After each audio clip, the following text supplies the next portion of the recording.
بسم الله الرحمن الرحيم.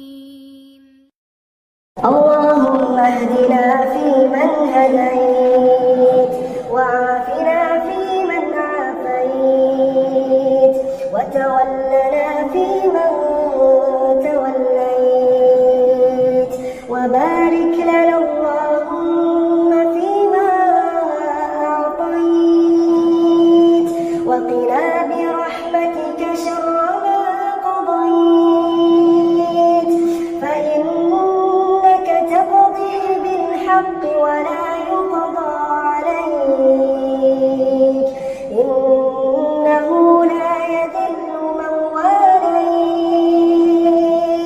ولا يعز من عاديت، تباركت ربنا وتعاليت. الحمد لله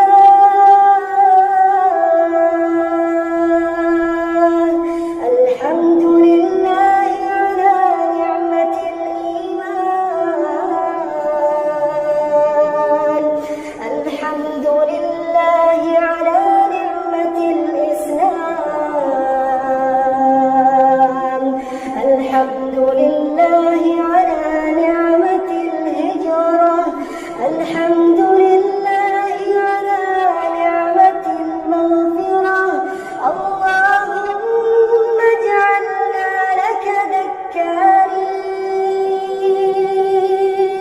اللهم اجعلنا لك ذكارين،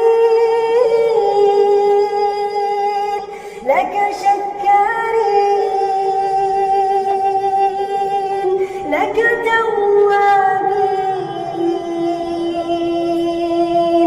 إليك أواهين منيبين، يا أرحم الراحمين.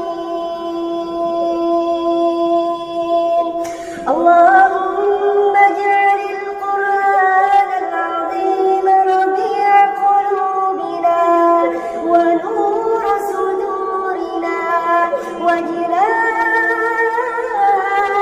أحزاننا وذهاب همومنا وغمومنا وسائقنا ودليلنا إليك برحمتك يا أرحم الراحمين. اللهم تقبل صيامنا، اللهم تقبل صلاتنا، اللهم تقبل ركوعنا وسجودنا، اللهم تقبل توبتنا يا أرحم الراحمين، يا أرحم الراحمين،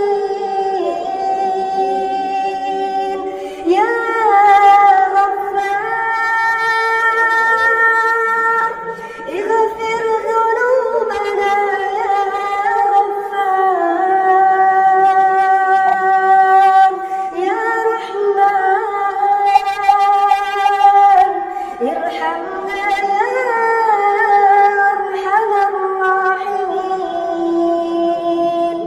ربنا آتنا في الدنيا حسنة وفي الآخرة حسنة وقنا